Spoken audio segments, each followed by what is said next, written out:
3 millions de chômeurs en France aujourd'hui, oui. 4 mois après l'élection de François Hollande. Qui porte la responsabilité de cette situation? Nicolas Sarkozy ou François Hollande? Ni l'un ni l'autre. Le système qui produit ça et la politique d'austérité. Mais l'un et l'autre vont aggraver la situation.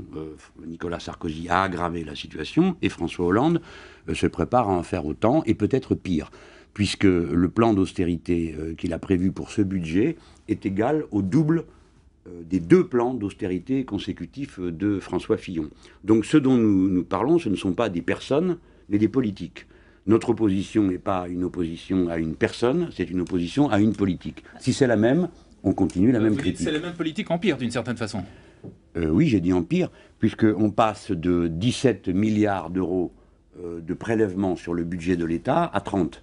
Et comme tout le monde le sait, enfin pas tout le monde, puisque nos élites, elles, font semblant de ne pas le savoir, chaque fois qu'une politique d'austérité est mise en place, l'activité économique ralentit. Comme nous étions déjà à zéro, nous allons passer en récession.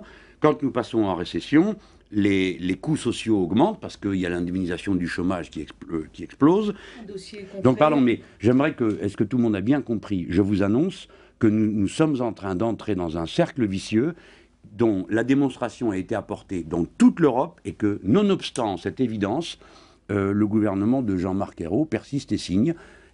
Alors même que non seulement des prix Nobel, non seulement des dirigeants, mais même des responsables socialistes disent que ce n'est pas tenable. J'ai entendu Claude Barthelone dire lui-même que 3%, ce n'est pas tenable. En effet, ce n'est pas tenable.